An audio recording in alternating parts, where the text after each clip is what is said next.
परिवार की कुलाधिपति महोदया श्री राज्यपाल श्रीमती आनंदीबेन पटेल जी हम लोग बीच में आ चुके हैं। बहुत बहुत अभिनंदन। जोरदार तालियों के साथ आप सभी का हार्दिक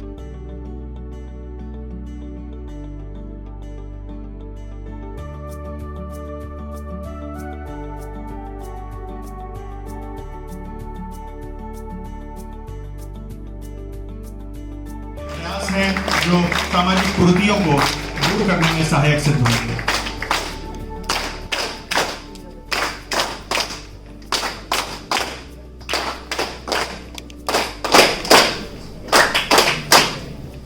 आओ आओ नाटक देखें, आओ आओ नाटक देखें, आओ आओ नाटक देखें। आदरणीय महामहिम राज्यपाल एवं कुलाधिपति महोदया, माननीय उप मुख्यमंत्री महोदय, माननीय कुलपति महोदय, माननीय कुल सचिव महोदय एवं आज के कार्यक्रम में उपस्थित सभी गणमान्य व्यक्तियों का हम एनएसएस यूनिट फर्स्ट की तरफ से आपका तहे दिल से हार्दिक स्वागत एवं अभिनंदन करते हैं। हमारे राष्ट्रीय सेवा योजना कार्यक्रम के समन्वयक डॉक्टर नीरज शुक्ला जी एवं राष्ट्रीय सेवा योजना यूनिट फर्स्ट की कार्यक्रम अधिकारी डॉक्टर नलिनी मिश्रा जी के कुशल मार्गदर्शन में हम आप सभी गणमान्य व्यक्तियों के समक्ष एक भारतीय समाज में व्याप्त सामाजिक कुरीतियां जैसे कन्या भ्रूण हत्या, महिला कुपोषण, बाल विकास एवं एनीमिया जैसी गंभीर विषय पर आपके सभी गणमान्य व्यक्तियों के समक्ष एक लघु नाटिका प्रदर्शित करने जा रही है। धन्यवाद। कभी माँ तो कभी बहन बनकर दुलारती है, कभी माँ तो कभी बहन बनकर दुलारती है, एक महिला न जाने कितने जीवन संवारती है। नारी के दम पर ही यह जग चलता है, नारी की गोद में ही पुरुष पलता है। महोदया, इस नाटक लघु नाटिका का पहला दृश्य एक लड़की पर केंद्रित है जिसका नाम मालती है। मालती की उम्र 12 वर्ष है और उसके पिता उसका जल्द विवाह कर देना चाहते हैं। प्रस्तुत है इसका पहला। पार्वती, अरे ओ पार्वती, जी बताइए। देखो मालती अब 12 वर्ष की हो गई है, अब उसका विवाह कर देना चाहिए। नहीं नहीं, अभी उसकी उम्र ही क्या है, हमें थोड़ा सब्र रखना चाहिए। नहीं नहीं, इससे पहले कि कुछ ऊंच नीच हो, हमें उसके हाथ पे लेकर उसे विदा कर देना चाहिए। क्यों दे बच्चों को सजा, बाल विवाह के लिए उन्हें बचा। मालती के माता पिता एक योग्य वर की तलाश कर मालती का विवाह कर देते हैं। ससुराल में मालती खुशी खुशी जीवन व्यतीत करती है और शीघ्र ही मालती माँ बनती है और एक सुंदर कन्या को जन्म देती है। अरे हमारी किस्मत ही फूटी है जो हमें पोते का सुख भी नहीं है। लड़की पैदा कर दी तुमने। तुम्हारा क्या दोष है मालती? दोष तो हमारा है जो हम तुम्हें यहाँ ब्याह कर ले आए। ना तो दहेज में कुछ मिला और ना ही पोते का सुख। ऐसा ना कहिए, पोती भी तो आपकी ही है। तुम अपने मायके वापस चली जाओ। आज से हमारा तुम्हारा कोई नाता नहीं। निकल जाओ तुम यहाँ से। वो मीरा भी है, वो सीता भी है, वो है मर्दानी। जो उसे मिटा रहा है वो तेरी नादानी है। एक जघन्य अपराध है कन्या भ्रूण को मारना, क्या हम सीख नहीं सकते अपनी बेटियों को पालना? महोदया, अब प्रस्तुत है इस नाटक का दूसरा अंश।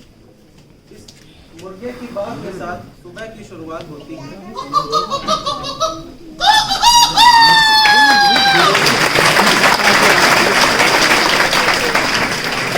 मालती अपने मायके में साफ सफाई का कार्य कर रही है। अचानक मालती गिरकर बेहोश हो जाती है। अरे अरे अरे, मालती बिटिया क्या हुआ? डॉक्टर साहब देखिए अपनी बिटिया को क्या हो गया। क्या हुआ माता जी? देखिए डॉक्टर साहब क्या हो गया अपनी बिटिया को, ये आए दिन बेहोश हो जाती है। माता जी आप बिटिया बहुत कमजोर है। तो फिर क्या करें डॉक्टर साहब? माता जी आप अपनी बिटिया को हरी सब्जियां और फल खिलाइए। मैं आयरन की गोलियां लिख के देता हूँ, इसको सुबह शाम एक एक गर्म पानी के साथ दीजिए। धन्यवाद। धन्यवाद। सभी बच्चियों एवं महिलाओं को हरी सब्जियां और ताजे फल के साथ साथ आयरन युक्त पदार्थों का सेवन करके अपने आप को कुपोषण और एनीमिया से बचाव को सुनिश्चित करना चाहिए। महिलाओं की है आवाज, कुपोषण से बचाव आज। आज की महिला सशक्त है, स्वास्थ्य भोजन उसका हक है। महिलाओं एवं बच्चों को स्वस्थ बनाना है, एनीमिया को दूर भगाना है।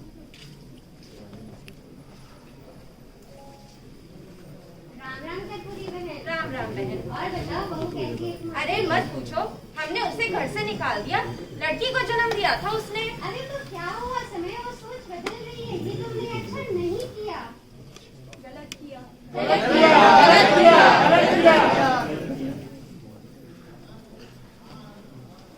राम राम कपूरी बहन। राम राम भैया। और बताइए, आपकी बहू और पोती कैसी है? अरे मत पूछो भैया, एक पोते तक का सुख ना दे पाई। हमने उसे उसके मायके वापस भेज दिया। ये तो आपने गलत किया कपूरी बहन। बहू और पोती तो अपने घर का सम्मान होती है, इनका इज्जत करना चाहिए, इनका सम्मान करना चाहिए। और पोती भी तो आपकी है, आपके अपने बेटे की बेटी।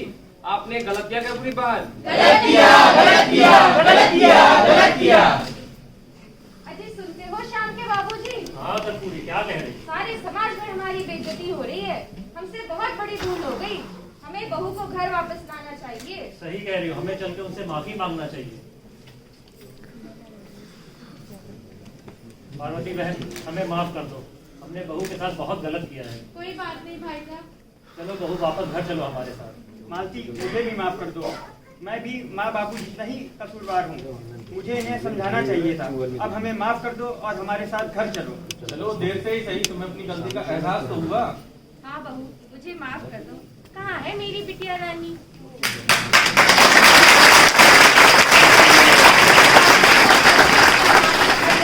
विश्वकर्मा, अगला नाम तान्या विश्वकर्मा का है। इसके पश्चात खुशबू जी। ये माँ का वात्सल्य है जो हम लोग देख पा रहे हैं यहाँ पर। खुशबू के पश्चात यहाँ पर नीतिमा मौर्य। नीतिमा मौर्य।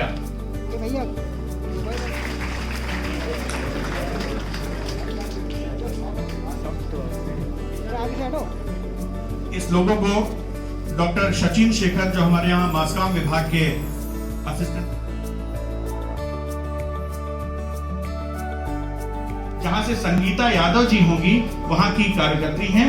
और इनके साथ में 2 छात्र छात्राएं होंगे, धीरज और नील। यहाँ पर आए, आप लोग भी इधर आकर के खड़ी हो जाएं। यहाँ पर जो अधिकारी गण वहां से आए हैं ICDS से।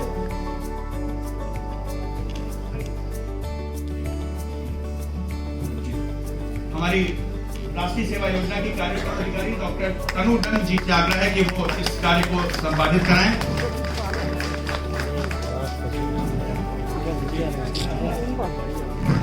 अरे इनको हटाओ भाई, आप खड़े हो जाओ।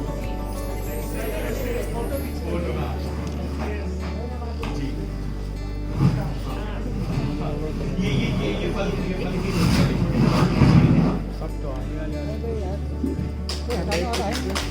हटाओ भाई आप लोग।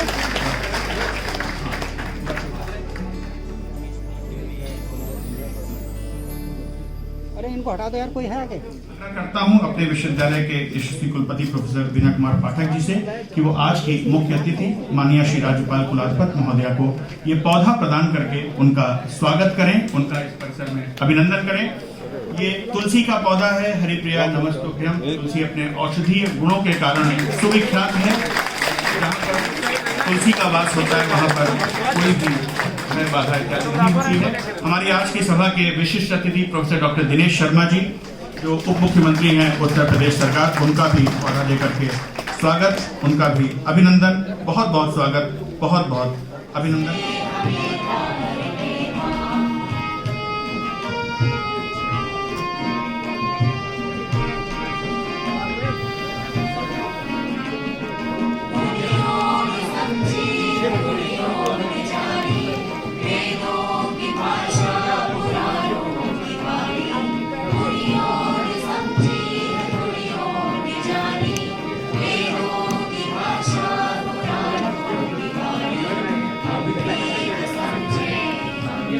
सबको हटा के यहाँ शिफ्ट करा। ये जो मीडिया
या पुण्येंद्र तुषारहार धौला या श्रीवत्सावकर या मीना मंडित करा या श्री या ब्रह्मादित्य शंकर प्रभृति भृदेवै सदा वंदना कर रही हमारी प्रेरक फिलोसोफर माननीय कुलाधिपति और महामहिम राज्यपाल उत्तर प्रदेश श्रीमती आनंदीबेन पटेल जी, इस प्रदेश के यशस्वी और लोकप्रिय हमारे विशिष्ट अतिथि जो खुद भी एक प्रोफेसर हैं, ऐसे हमारे माननीय उप मुख्यमंत्री श्री दिनेश शर्मा जी, विश्वविद्यालय के कुलसचिव, वित्त अधिकारी, कार्यक्रम में उपस्थित समस्त आचार्य, सहाचार्य, सहायक आचार्य, पत्रकार बंधु एवं छात्र छात्राओं का कार्यक्रम में मैं हार्दिक स्वागत करता हूँ। भाषा किसी भी व्यक्ति विशेष की अभिव्यक्ति प्रदान करती है। भारत एक ऐसा देश है जहाँ कहावत है कि कोस कोस पर पानी बदले, चार कोस पर वाणी। ज्ञान विज्ञान का संचयन और विस्तार भाषा के बिना संभव नहीं है। विगत के कुछ दशकों में भाषा के क्षेत्र में स्थानीय स्तर पर शोध कार्यों की संख्या में भारी कमी आई है। पूर्व की एक जनगणना रिपोर्ट के अनुसार भारत में लगभग 1652 भाषाएं बोली जाती हैं। यह पूरी दुनिया की बात कर ले तो 2500 ऐसी भाषाएं हैं जो खत्म होने के कगार पे हैं। साथ ही विश्व भर में बोले जाने वाली कुल भाषाओं में 25% भाषाएं ऐसी हैं जिन्हें 1000 से भी कम लोग बोलना जानते हैं। ऐसे में भाषा के क्षेत्र में शोध कार्यों को बढ़ावा देने की अत्यंत आवश्यकता है। साथ ही विलुप्त हो रही भाषाओं के संरक्षण के लिए भी कार्य किए जाने की बहुत सारी आवश्यकता है। मुझे माननीय कुलाधिपति महोदय को यह बताते हुए हर्ष हो रहा है कि भाषा विश्वविद्यालय की अवधारणा को मूर्त रूप देने के लिए और विलुप्त हो रही भाषाओं के संरक्षण में के लिए हम लोगों ने पिछले माह में एक उच्च स्तरीय समिति का गठन किया। इस समिति में पूरे देश के प्रतिष्ठित विश्वविद्यालयों के विशेषज्ञों को नामित किया है। यह समिति भाषा विश्वविद्यालय की अवधारणा को मूर्त रूप प्रदान करने के लिए एक फ्रेमवर्क तैयार कर रही है और हम शीघ्र ही आपके समक्ष एवं माननीय उप मुख्यमंत्री के समक्ष उस स्टेटस रिपोर्ट को साझा करेंगे जिससे यह विश्वविद्यालय पूरे देश में और पूरे विश्व में भाषाओं के संरक्षण एवं भाषाओं के नए विकास के लिए एक रोल मॉडल स्थापित हो पाए। हमने हाल में ही विश्वविद्यालय जो शनिवार को वर्किंग नहीं होता था, सभी टीचरों से बात की और सभी शिक्षकों ने कहा कि हम लोग शनिवार को भी वर्किंग करेंगे और शनिवार को हम अपना समय सामाजिक कार्यक्रमों में, सामाजिक कार्यों में अधिक से अधिक बच्चों के साथ देंगे। इसलिए हमने हाल में ही शनिवार को भी वर्किंग बनाया है। विश्वविद्यालय में संचालित विभिन्न भाषाओं के पाठ्यक्रम को रोजगार परक बनाए जाने के लिए लगातार कार्य किया जा रहा है। हमने विश्वविद्यालय में centre for modern European and Asian languages के लैब की स्थापना की है। साथ ही हमने जर्मन, फ्रेंच, जापानीज, कोरियन भाषाओं के कोर्सेस शुरू करने की पहल की है। परिसर में state of the art infrastructure के साथ लैंग्वेज लैब की स्थापना की है। मुझे यह बताने में बहुत खुशी हो रही है कि जर्मन एम्बेसी के साथ हम लोगों ने एक MOU किया है और आज वहां से एक मैडम भी आई हैं। हम लोग शीघ्र ही जर्मन में कोर्स जो है वो प्रारंभ करने वाले हैं। विश्वविद्यालय के पुस्तकालय एवं रीडिंग रूम में फ्रेंच एवं जर्मन दूतावासों के स्रोतों में बृहद स्तर पर पुस्तकों की उपलब्धता सुनिश्चित की गई है। विश्वविद्यालय के प्रशासनिक एवं अकादमिक कार्यों में तेजी लाने के लिए अधिष्ठाताओं एवं सह अधिष्ठाताओं की नियुक्ति की गई है और वो अपना कार्य बहुत कुशलता से कर रहे हैं। इसके साथ ही जैसा कि आपका निर्देश था, हम लोगों ने 15 शिक्षकों को कैरियर एडवांसमेंट स्कीम का भी लाभ दिया है, जो कि आपने जो है इस कहा था कि जो भी टीचर्स हैं अंदर उनकी जल्दी से जल्दी कैरियर एडवांसमेंट किया जाए। वर्तमान युग इंटरनेट ऑफ थिंग्स का युग है। ऐसे में हाई स्पीड इंटरनेट व्यक्ति की दैनिक जीवन की जरूरत बन गई है। विश्वविद्यालय परिसर में मेरे आने से पूर्व मात्र 100 Mbps की इंटरनेट लाइन, वो भी शेयर्ड मोड में थी, जो कि विश्वविद्यालय की जरूरत से बहुत कम थी। वर्तमान में उपलब्ध इंटरनेट की सेवा का अपग्रेडेशन किया है। हमने BSNL से 300 Mbps की लीज लाइन ली है और शीघ्र ही विश्वविद्यालय के हर कोने में वाईफाई और इंटरनेट की व्यवस्था हम लोगों को मिलेगी। माननीय प्रधानमंत्री श्री नरेंद्र मोदी जी के डिजिटल इंडिया योजना के आह्वान में विश्वविद्यालय की कार्यप्रणाली का डिजिटलीकरण किया जा रहा है और ERP का विकास भी शीघ्र किया जा रहा है। हमने अपने पुराने रिजल्ट्स आज आपके हाथ से एक वन व्यू ऐप का लोकार्पण होगा, जो कि गूगल में ऐप के रूप में होगा और हमारे स्टूडेंट्स जो कभी भी पास हुए हैं और जो अभी भी हैं वो उस वन व्यू ऐप से सारे रिजल्ट्स को देख पाएंगे और शीघ्र ही हम लोग 1 महीने के अंदर हम लोग जो है वो इसका ERP सिस्टम जो बहुत पुराना था और अभी तक डेवलप नहीं हो पाया था, वो ERP सिस्टम शीघ्र ही लागू हो जाएगा। भाषा, हमने बहुत सारे सांस्कृतिक कार्यक्रम जो कि आपकी प्रेरणा से शुरू किए हैं, वो भी हम लोग लगातार कर रहे हैं। हम लोगों ने एनीमिया का कैंप किया और ये पाया, जैसा कि आप अपने हर वक्तव्य में कहती हैं, 40% से ज्यादा गर्ल्स हमारी एनीमिक है। और हमने होम साइंस डिपार्टमेंट को रिक्वेस्ट की है KGMU के डॉक्टर्स के साथ कि वो उनकी काउंसलिंग लगातार करें और जो भी मेडिकल सुविधा है वो हम लोगों को दें। आज हम लोगों ने 6 रोग से पीड़ित जो स्टूडेंट्स हैं और जो बालक है उनको भी गोद लिया है और आज उन्हें हमने इनवाइट भी किया है। इसी के साथ साथ हम लोगों ने स्टूडेंट फैसिलिटी सेंटर्स जो है वो प्रारंभ किए हैं। स्टूडेंट फैसिलिटी सेंटर में हम लोगों ने कैरियर हॉस्पिटल से एक MOU किया है, जिससे एक डॉक्टर और एक नर्स फुल टाइम यहाँ पे रहेंगे, डॉक्टर्स पार्ट टाइम रहेंगे और हम जो है स्टूडेंट्स को मेडिकल फैसिलिटी 24/7 देने में सक्षम होंगे इस कैंपस में। इसी के साथ साथ स्टूडेंट्स की हेल्प के लिए हमने फोटोकॉपी मशीन्स, प्रिंटर्स, वाईफाई इसकी भी व्यवस्था वहां की है।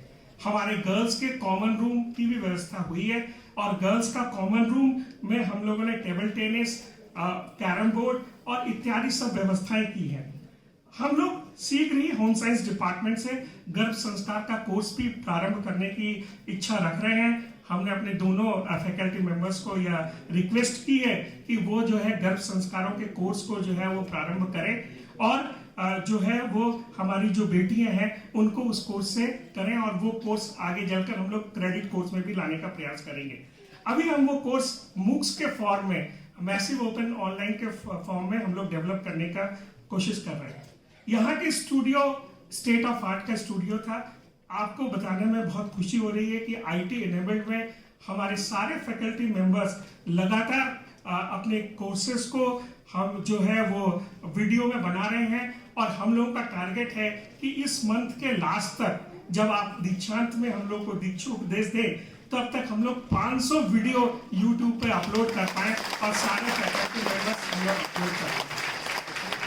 आपकी प्रेरणा से हम सब विश्वविद्यालय के टीचर्स और वाइस चांसलर ने सामाजिक कार्यक्रमों में भागीदारी सुनिश्चित की है और इसी के क्रम में आपका एक मिशन जो आंगनवाड़ी का था, आज यह विश्वविद्यालय हम लोग भी 5 गांव जो हमने गोद लिए थे उसमें आंगनवाड़ी में हम लोग बच्चों को जो आपने 40 आंगनवाड़ी में दिया है वही हम लोग यहाँ पे भी आंगनवाड़ी के कार्यक्रम में दे रहे हैं।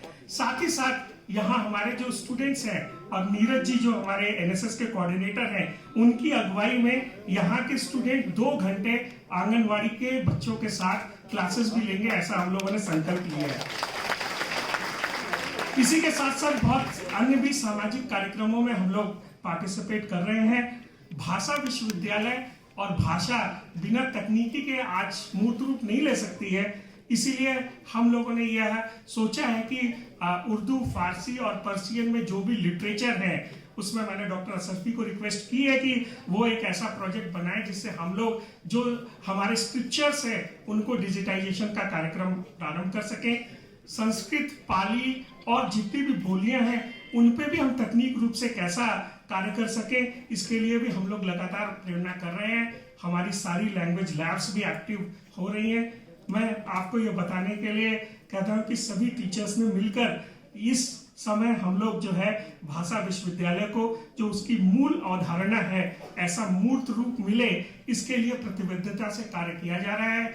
आज आपके कर कमलों से हमारा नया लोगो जिसमें भाषा विश्वम योजति का एक श्लोक और मार्गदर्शन आपके साथ भेजा जा रहा है आपके हाथों से कि भाषा ही विश्व को जोड़ती है, ऐसे लोगो और ऐसे यहाँ के फ्लैग की भी अनवीलिंग की जा रही है आपके हाथों से। और हम सब फैकल्टी मेंबर्स, यहाँ के प्रोफेसर्स, यहाँ के स्टूडेंट्स आपको ये विश्वास दिलाना चाहते हैं कि आपके मार्गदर्शन में और उप मुख्यमंत्री जी के माननीय दिनेश शर्मा जी के उसमें हम लोग भाषा विश्वविद्यालय को इस स्टेट में और इस राष्ट्र में एक अलग जगह स्थान दिलाने का कार्यक्रम करेंगे। इसके लिए हम सभी फैकल्टी मेंबर्स और सभी लोग प्रतिबद्ध हैं। जय हिंद, जय भारत। पहुंचना है। मैं कहना चाहता हूं कि हमारे विश्वविद्यालय को सिर्फ एक कुलाधिपति नहीं प्राप्त हुआ, हमारे प्रदेश को एक मां प्राप्त हुई है आपके रूप में। माँ जो अपने बच्चों का ध्यान रखती है, माँ जो अपने बच्चों को हमेशा देखती रहती है कि उसके पास क्या कमी है, उसको किस चीज की आवश्यकता है। माँ को जब लगता है कि बच्चे कुपोषित हैं तो वो एनीमिया ड्राइव चला देती है। माँ को जब लगता है कि बच्चों को सशक्तिकरण की आवश्यकता है, मिशन शक्ति की संकल्पना सामने आ जाती है। माँ को जब लगता है बच्चों में संस्कारों की कमी हो रही है, तब वो एक गर्भाधान संस्कार के नाम से एक पूरी ड्राइव चला देती है प्रदेश भर में। माँ को जब लगता है पढ़ाई की आवश्यकता है बच्चों को, तो वो जनमानस से कहती है कि मुझे उपहार में कुछ नहीं चाहिए, मुझे सिर्फ पुस्तकें दे दो, मुझे सिर्फ फल दे दो, जो मैं उन बच्चों में बांट करके उन तक पहुंचा सकूं और अपने सपनों को, जो चीजें कभी देखी गई थी। वास्तव में मानस में जिस राम राज्य की संकल्पना की गई थी, जिसमें प्रजा को शासन तक नहीं जाना होता था, शासन या उसका प्रतिनिधि प्रजा तक जाता था, सिर्फ वही मिशन है कि आपने अपने प्रतिनिधियों को गांवों तक पहुंचाया, आपने अपने प्रतिनिधियों को आंगनबाड़ियों तक पहुंचाया, छोटे छोटे बच्चों तक पहुंचाया, जिसका हम लोग रूप आज देख पा रहे हैं। आपको बहुत बहुत साधुवाद मैम, बहुत बहुत धन्यवाद। जोरदार तालियां बजा करके आप इन कार्यों के लिए अपनी कुलाधिपति महोदया को धन्यवाद प्रेषित करें। दुर्गा सप्तशती का जो बीज मंत्र है, उसके माध्यम से मैं आपको आमंत्रित करता हूं कि आप हमें आशीर्वाद दें। या देवी सर्वभूतेषु शक्ति रूपेण संस्थिता, नमस्तस्यै नमस्तस्यै नमस्तस्यै नमो नमः।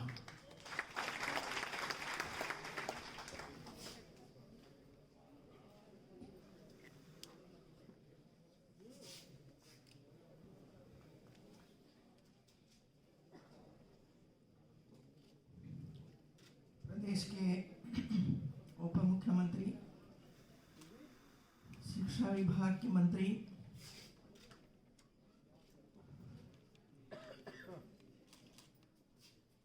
श्रीमान दिनेश शर्मा जी, यूनिवर्सिटी के वीसी श्री पाठक जी, रजिस्ट्रार, सभी अध्यापकगण, कर्मचारीगण, प्रिय छात्र छात्राएं और हमारे बच्चे और उनकी माताएं, आप सबको मिलकर बहुत खुशी हुई और हमारे सामने एक अच्छा नाटक प्रस्तुत किया।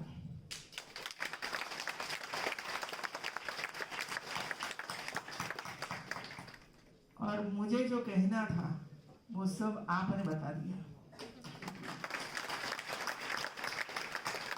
तो मैं इतना समझती हूँ कि जो आज आपने अपने विचार हमारे सामने रखे, जैसे कि बाल विवाह नहीं करेंगे, दहेज नहीं मांग करेंगे, बहू को घर से निकाल नहीं देंगे, कम से कम जिसने इसमें हिस्सा लिया वे तो इससे दूर रहेंगे।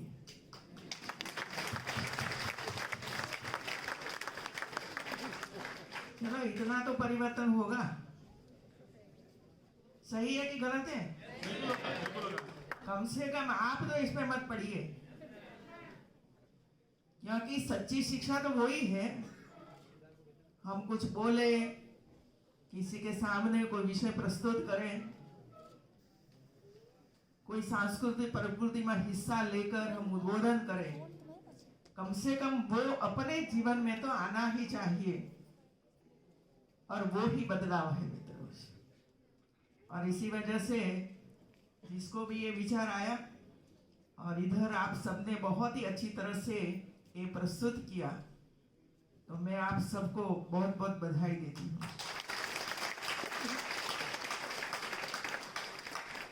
इधर तीन चार नए प्रकल्प शुरू हुए, लोगो, ऐप वगैरह, और वो आपने ही किया है। मतलब ये हुआ कि आप में सब कुछ करने की शक्ति है, क्वालिटी है, कर सकते हैं, लेकिन जब तक अवसर प्राप्त नहीं होता है तब तक वो बाहर नहीं आता है। और ये अवसर आप सब लोगों ने दिया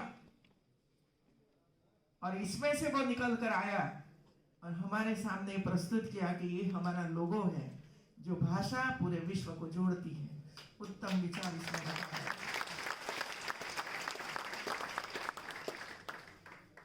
आपने बनाई, मुझे इसी वजह से अच्छा लगा कि स्वयं स्टूडेंट्स अपनी मार्कशीट देख सके, ले सके इसमें से, और जो जरूरी चेंजेस करवाना है वो इसमें करवा सकते हैं इसकी मदद से मित्रों।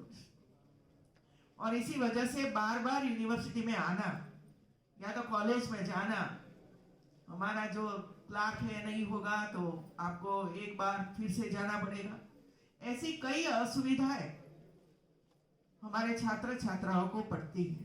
इसमें से आपको निकालने के लिए एक अच्छी सुविधा यूनिवर्सिटी ने शुरू की, इसके लिए भी आपको बहुत बहुत बधाई।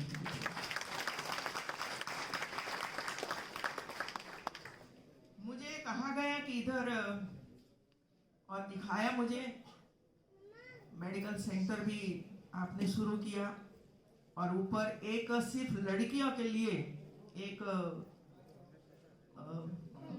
कॉमन रूम दिया गया है।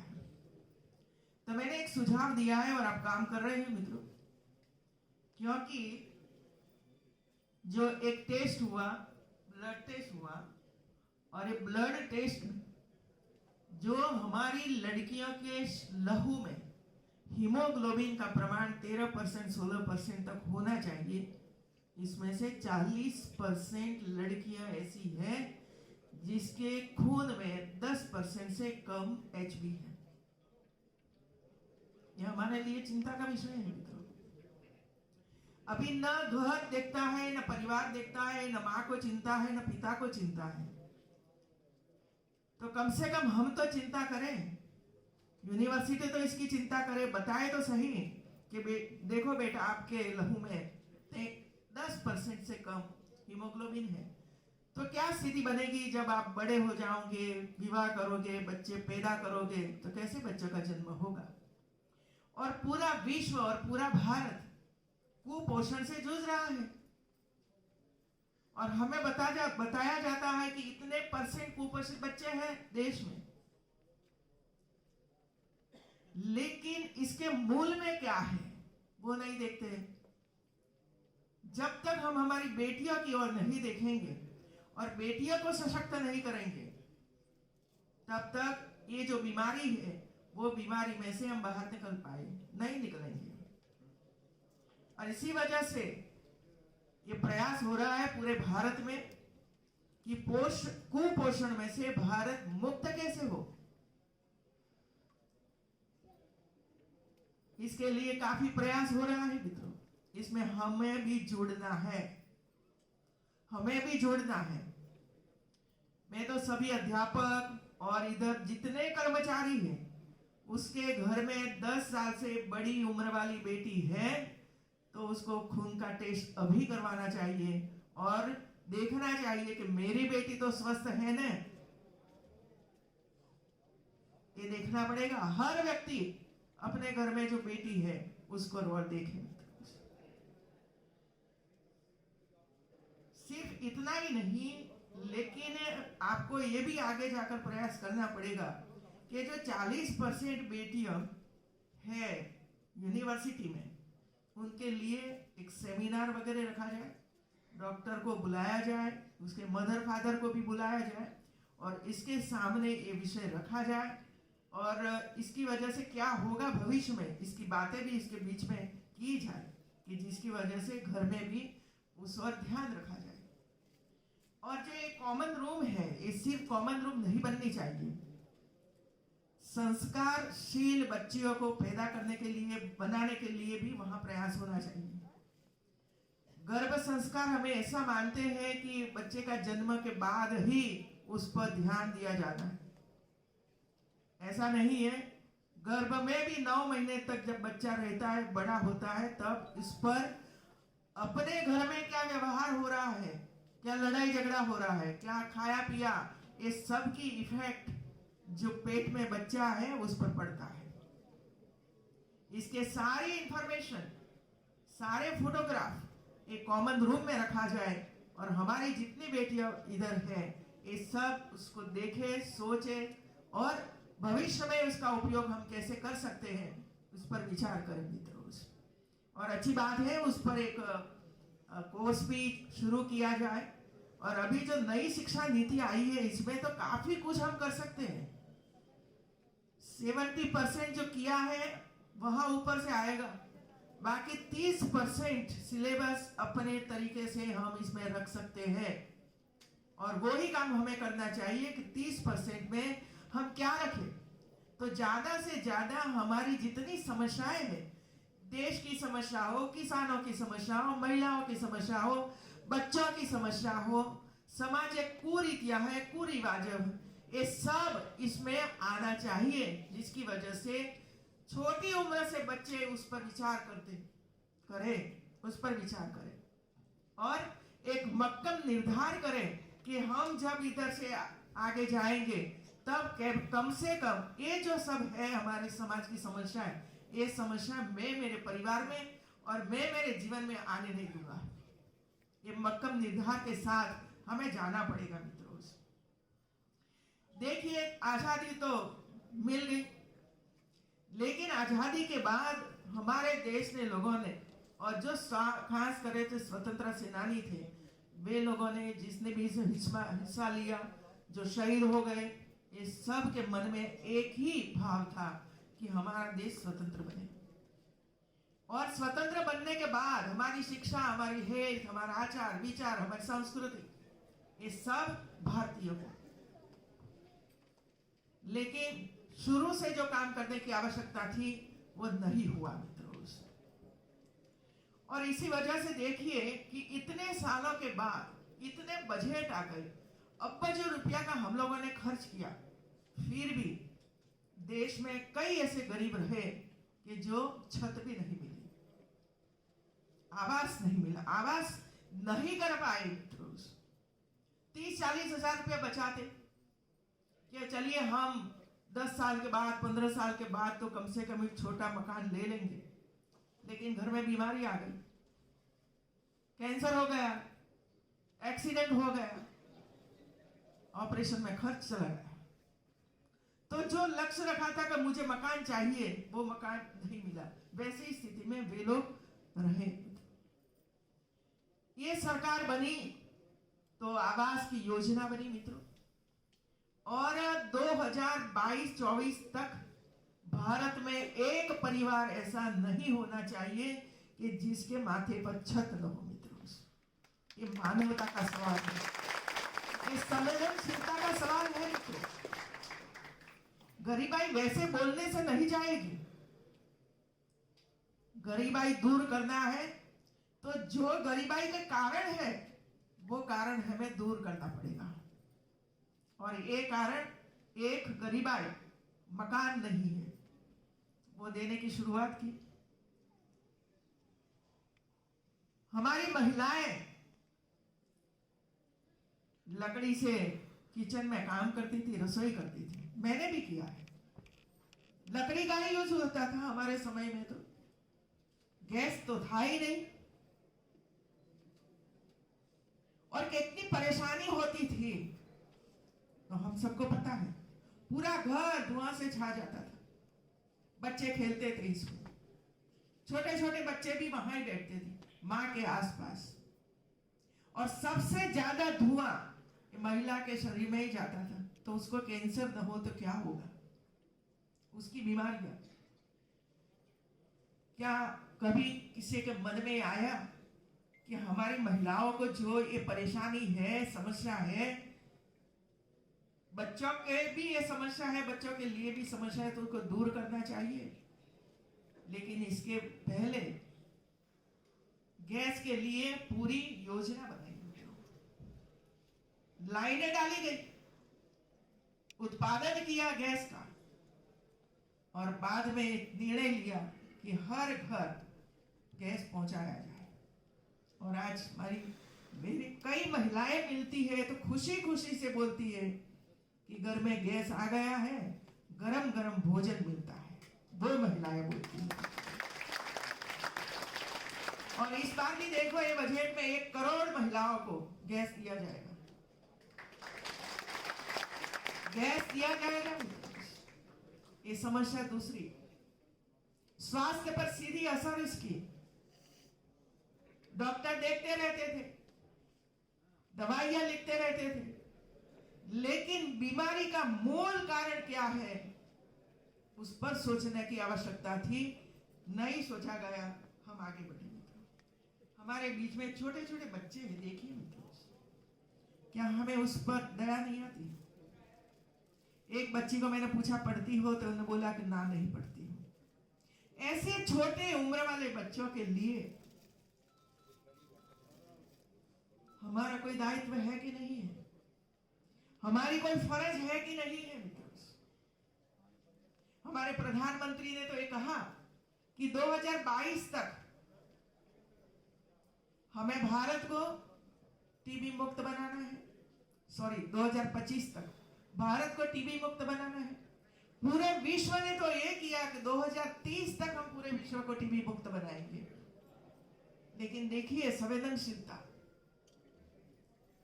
पूरे विश्व में भले 2030 तक हो, लेकिन भारत 2025 तक भारत को टीबी में से मुक्त करेगा। ये निर्णय हमारा है, ये प्रधानमंत्री का निर्णय नहीं है, ये हमारा निर्णय होना चाहिए और इसी वजह से एक आंदोलन शुरू किया कि हम सब जुड़िए इसमें। यूनिवर्सिटियों की बोला कि आप जुड़िए इसमें। एक एक बच्चे, 5-5 बच्चे, 10-10 बच्चे, ऐसे समाज सेवी आज गोद ले रहे हैं बच्चों को और फ्रूट्स वगैरह वगैरह खिलाने के लिए दे रहे हैं मित्रों।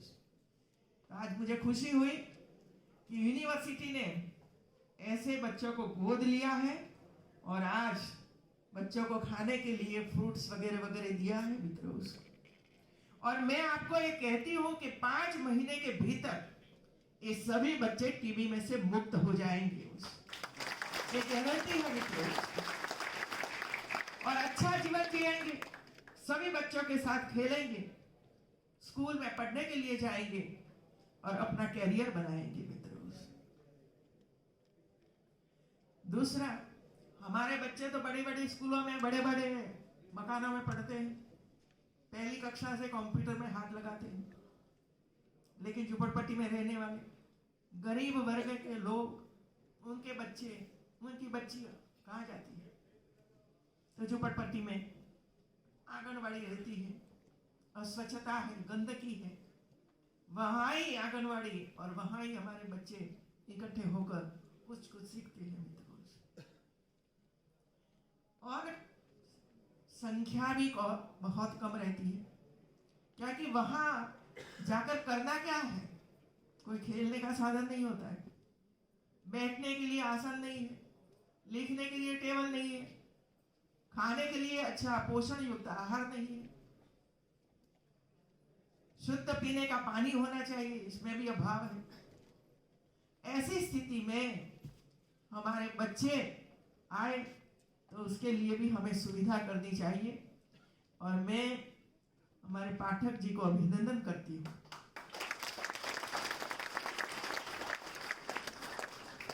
लखनऊ की 26 इंजीनियरिंग कॉलेजों को इकट्ठा किया, मैं भी इसमें उपस्थित थी, हमारे मंत्री से भी उपस्थित थे। सबको रिक्वेस्ट किया कि आप 5-5 आंगनवाड़ी गोद ले लो और इसमें आपने जो लिस्ट मेरे सामने रखा वो ही लिस्ट के अनुसार आंगनवाड़ी में आप ये सब कुछ दीजिए मित्रों। और दिया, 40 आंगनवाड़ी में दिया। कल 8 तारीख को फिर से हम 40 आंगनवाड़ी को देने के लिए जा रहे हैं।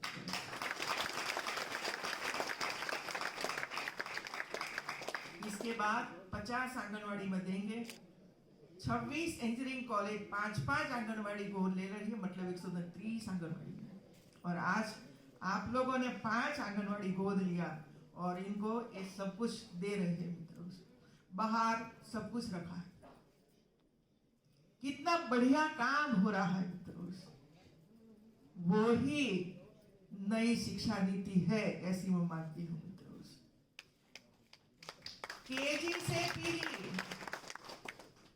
केजी से पीजी तक सबको जुड़ना पड़ेगा, सबको जुड़ना पड़ेगा। केजी वाले के हमारे कोई संबंध नहीं है, प्राइमरी वाले बोलेंगे केजी से हमारा कोई संबंध नहीं है, माध्यमिक वाले बोलेंगे प्राइमरी से हमारा कोई संबंध नहीं है।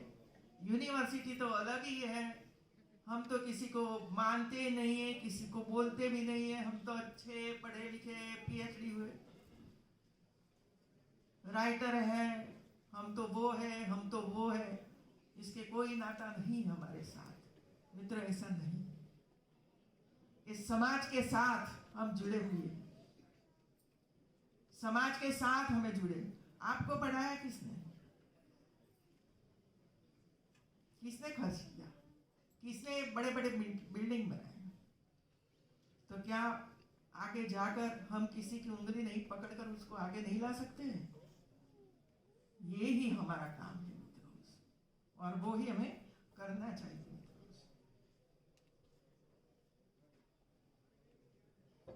कई ऐसी योजनाएं भारत सरकार ने बनाई है, एक भारत श्रेष्ठ भारत हो, कौशल्य विकास हो, कई सारी योजनाएं। और मैं चाहती हूं कि यूनिवर्सिटी में ये सब चालू होना चाहिए मित्रों। और आज भाषा के लिए आपने बहुत ही प्रयास किया है। जिसने भी न्यू एजुकेशन पॉलिसी को देखा होगा तो इसमें है मित्रों, स्टूडेंट्स को कितनी कितनी आजादी दी है। इंजीनियरिंग का स्टूडेंट हो या कोई बीएससी बीएड एमएड करता हो और वो चाहे कि मुझे एक पेपर सिर्फ भाषा का लेना है तो वो ले सकता है, वो ले सकता है। लेकिन क्या कॉलेज में वो विषय पढ़ाने के लिए कोई होगा? नहीं होगा। और इसी वजह से ये जो यूनिवर्सिटी है भाषा विश्वविद्यालय, वो एक सेंटर पूरे देश के लिए बनना चाहिए कि जो भाषा सीखना चाहते हो वो भाषा ऑनलाइन सीख सकते हो, आकर सीख सकते हो, बैठकर सीख सकते हो। तो भाषा विश्वविद्यालय का इतना महत्व है और हम वो महत्व दिए जा रहे हैं मित्रों। वैसे भाषा शब्द नहीं आया है, और मुझे पता है मित्रों पूरे विश्व में कई ऐसे देश हैं जो अपनी मातृभाषा में ही बोलते हैं, जैसे चाइनीज, जापानीज, जर्मनी। मैंने तो ये सब जगह में गई हूं और वहां का डेलीगेशन हमारे यहाँ आता था, तब वे लोग अपनी ही भाषा में हमारे साथ बात करते थे।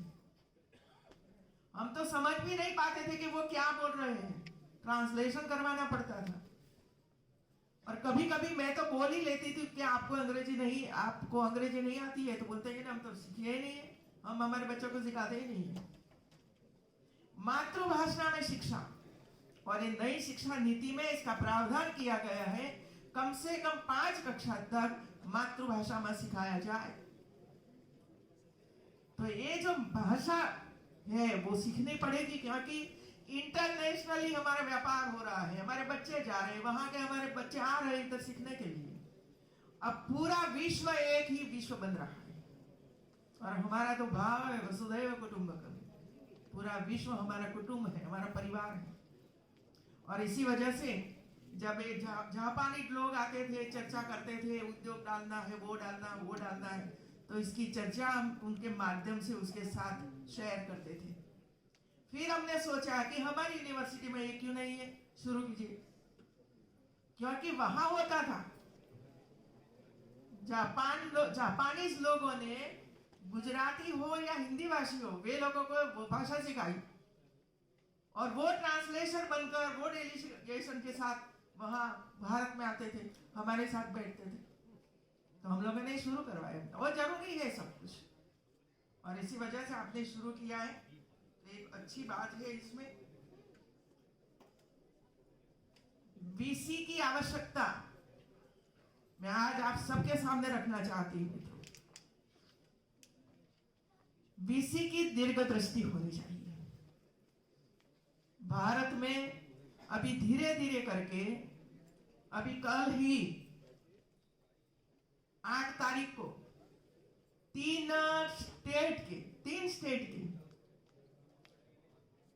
वीसी का एक सम्मेलन हो रहा है, इसमें मैं हिस्सा ले रही हूं मित्रों। सभी वीसी का सम्मेलन है और वे वीसी के सामने ऐसे विषय आ रहे हैं शायद आपने कल्पना भी नहीं की होगी, ऐसे विषय आ रहे हैं। यदि हमारे वीसी, हमारे अध्यापक जो ये विषय को समझेंगे नहीं, और अभी तो क्या है, मेरे तो 2 साल बाकी है, वैसे तैसे निकल जाएगा, जो ऐसी सोच हमारी रही तो हमारे ये छात्रों का क्या होगा, हमारे देश के भविष्य का क्या होगा भाई। अंतिम छोर तक, कल आप रिटायर्ड हो रहे हो, अगले दिन तक वो ही शक्ति से, वो ही ताकत से बच्चों के सामने खड़े होकर हमें पढ़ाना पड़ेगा, सिखाना ही पड़ेगा। क्या जरूरत है आने वाले 10 साल में, ये नई शिक्षा नीति आ रही है, क्या जरूरत पड़ेगी, आज से सोचना चाहिए। 10 साल के बाद क्या जरूरत है, उसकी सोच आज से होनी चाहिए। टेक्नोलॉजी का मैक्सिमम उपयोग। देखिए, विदेशों में अपने बच्चे पढ़ते हैं, वहां 2 महीने की रजा होती है, छुट्टी होती है, तो इधर आते हैं, ऑनलाइन पढ़ते हैं, ऑनलाइन पढ़ते हैं, सबमिशन ऑनलाइन करते हैं, पीएचडी का वगैरह वगैरह का, कोई प्रोजेक्ट दिया है तो सबमिशन करते हैं। ये क्यों हमारे देश में नहीं हो सकता है, क्यों हम नहीं करते हैं? कोई मना नहीं करता है मित्रों,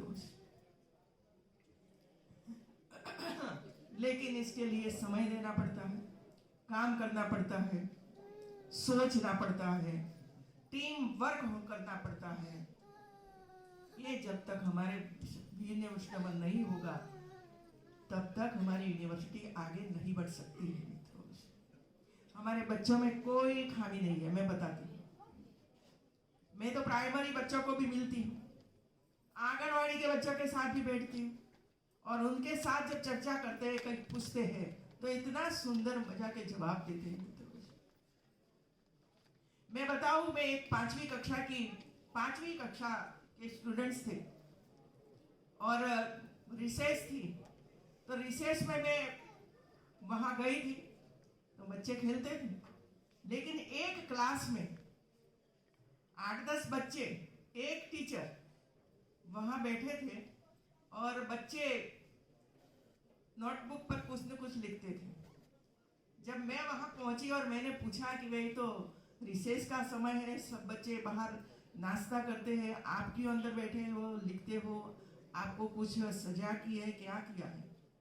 तो उन्होंने कहा ना मैडम, ऐसा नहीं है, लेकिन हमारे ये 8-10 बच्चे ऐसे हैं जो होमवर्क नहीं लाए हैं, तो होमवर्क करवाने के लिए ये बच्चों को रिसेस में इधर बिठाया है और हम उसको होमवर्क करवाया है। तो एक लड़का था जो दूसरे बच्चों को होमवर्क करवाता था, साइंस मैथ्स का। तो जब मैंने ये देखा तो बच्चे को मैंने पूछा कि आपने तो होमवर्क किया है? तो बोला कि हाँ मैंने तो कर दिया है, लेकिन मैंने पूछा कि क्यों आप क्यों बैठे हो, क्यों नाश्ते में नहीं गए हो? तो उसने कितना सटीक जवाब दिया मुझे। उसने ये कहा कि टीचर, मैं ये जो स्कूल है ना उसका लीडर हूँ, और जब मैं स्कूल का लीडर हूँ तो ये क्लास का भी लीडर बना ना। तो जब मेरे ऐसे स्टूडेंट्स होमवर्क नहीं लाए हैं और उसको छुट्टी नहीं मिली है नाश्ता के लिए, तो एक लीडर के नाते मैं कैसे बाहर जाकर नाश्ता कर सकता हूँ? मैं भी इधर बैठकर वे लोगों को होमवर्क कर सकता हूँ। 5वीं कक्षा के बच्चों की सोच देखिए, और पूरा करवाया उसने। ये लीडरशिप है मित्रों, ये लीडरशिप है, और ऐसी लीडरशिप हमारे बच्चों में आनी चाहिए। नेतृत्व करना चाहिए, और नेतृत्व जब तक आप नहीं लोगे, चाहे छात्रों का नेतृत्व हो, चाहे अध्यापकों के बीच में नेतृत्व हो, चाहे कर्मचारियों के बीच में नेतृत्व हो, या तो कोई यूनिवर्सिटी में जाकर कुछ करना है तो उसका नेतृत्व, डेलीगेशन का नेतृत्व करना, ये हमें करना ही पड़ेगा, सिखाना पड़ेगा सब लोगों को मित्रों। तो ये यूनिवर्सिटी ने काफी समय से जो कमियां थी वो आज मैंने कमियां देखी आपकी, और जब पता चला कि ऐसी ऐसी अव्यवस्थाएं चल रही है तब बहुत ही सोचकर ये निर्णय लिया गया। और आज मैं देखती हूं कि आप सब लोग मिलकर ये काम कर रहे हो। ये मेरे लिए बहुत ही खुशी की बात है मित्रों।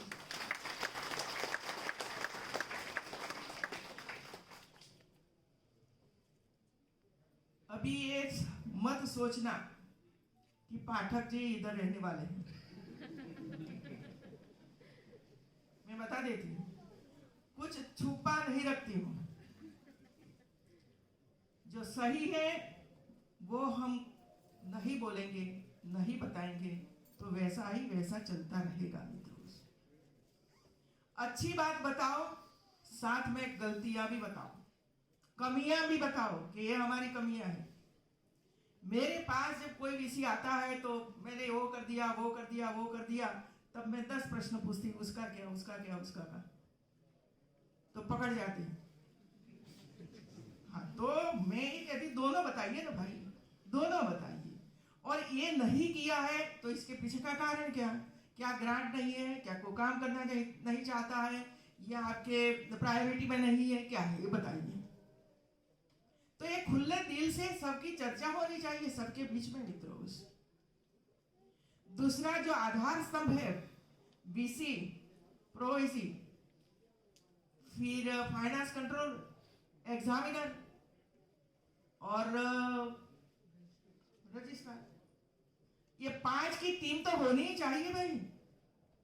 ये 5 मिलकर यूनिवर्सिटी के विकास के लिए चर्चा करें, इसमें कोई भेदभाव नहीं होना चाहिए मित्रों। और जहां वो 5 में बीच में कुछ होता है तो वहां ही गड़बड़ हो जाती है, यूनिवर्सिटी लो हो जाती है मित्रों। तो ये गड़बड़ी तो नहीं होनी चाहिए, होनी चाहिए। मैं तो स्टूडेंट्स को पूछती हूँ, क्या सीखेंगे स्टूडेंट्स, क्या सीख कर जाएंगे?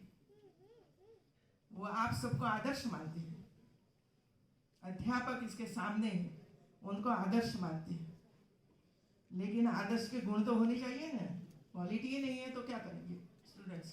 बाहर जाकर बोलेंगे अरे छोड़ो नहीं यार, नहीं मिलना है, ऐसा ही करते हैं। और इसी वजह से अच्छा पढ़ाना, समय पे कॉलेज में, यूनिवर्सिटी में आना, अपनी ऑफिस में बैठकर तैयारी करना, और समय पर रूम में जाकर हमारे स्टूडेंट्स के सामने अच्छे तरह से विषय रखना। और कोई बच्चों को कुछ भी प्रॉब्लम है तो उसके लिए समय निकालना कि आइए मेरी रूम में, मैं आपका सॉल्यूशन करता हूँ। ये क्वालिटी हमारे अध्यापकों में होनी चाहिए, वो करना चाहिए। कभी कभी कहते हैं कि लेक्चर क्यों नहीं हुआ, तो अध्यापक बोलता है स्टूडेंट्स नहीं थे। स्टूडेंट्स को पूछो कि भाई क्यों नहीं जाते हो, तो अध्यापक नहीं आते। एक दूसरों पर आरोप करते हैं। वास्तव में क्या है मुझे पता नहीं, मुझे है, लेकिन मुझे आपको कहना नहीं है, ताकि आप समझ सकते हैं। कहने का आवश्यकता नहीं है।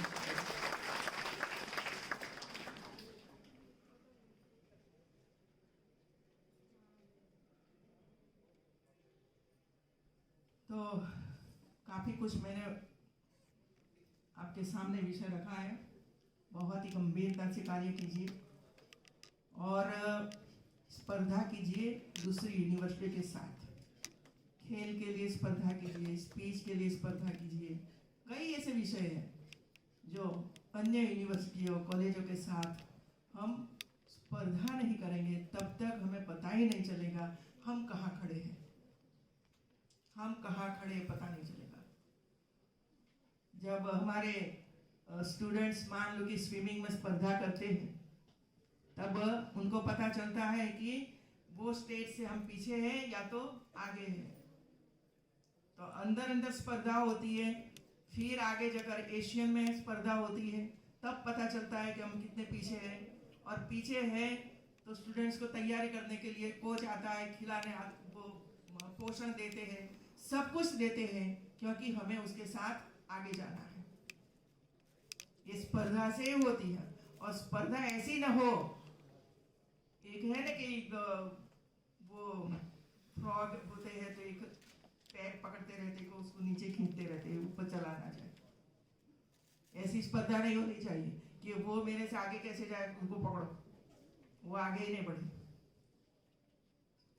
स्पर्धा सकारात्मक होनी चाहिए, विचार सकारात्मक होनी चाहिए, और ऐसी कोई घटना ऐसे इधर नहीं होनी चाहिए मित्रों। 2-3 बातें मैंने सुनी है, लेकिन मैं आपके सामने नहीं रखना चाहती हूँ, लेकिन ये पूरा बंद किया है तो वो चलना है वैसे ही जो आज चल रहा है। इसमें कोई बदल करने की आवश्यकता नहीं है, करना भी नहीं है मित्रों। पढ़ाना है, नेगेटिव बातें कहीं भी नहीं करना है, पॉजिटिव थिंकिंग, पॉजिटिव बातें, पॉजिटिव चर्चा, वो ही हमारे स्टूडेंट के सामने अध्यापकों के बीच में होनी चाहिए। कोई नेगेटिव बातें की चर्चा नहीं होनी चाहिए मित्रों। पूरे विश्व में जो हो रहा है, इसमें क्या गलत है क्या सही है, वो तो हमारे बड़े नेता है, वो लोग करेंगे। हम हमारी यूनिवर्सिटी को देखो, हमारे स्टूडेंट्स को देखो, वे कैसे आगे चल जा सकते हैं, और आगे जाने के लिए हमारी यूनिवर्सिटी कॉलेजों में क्या क्या आवश्यकता है वो हम कैसे पूरी करें, वही हमारी सोच होनी चाहिए मित्रों। तो आज हमारे बीच में ये छोटे छोटे बच्चे आए हैं, सबको हम आशीर्वाद दें कि जल्दी जल्दी वे स्वस्थ हो जाए, और माताएं भी ध्यान रखें बच्चों की ओर, और सबको पढ़ाए। पढ़ाओगे, बच्चा पढ़ना चाहिए और आगे बढ़ना चाहिए मित्रों। और सभी को हमारी ओर से, पूरी यूनिवर्सिटी की ओर से आप सबको बहुत बहुत शुभकामनाएं देती हूँ कि आपके बच्चे स्वस्थ हो जाए, और हम आगे जाकर और अच्छी प्रवृत्ति और समाज के बीच में जाकर करें, ऐसी आप सबको मैं धन्यवाद देती हूँ, शुभकामनाएं देती हूँ। बहुत बहुत धन्यवाद मैडम। आपने आप सभी लोग एक बार अपने स्थान से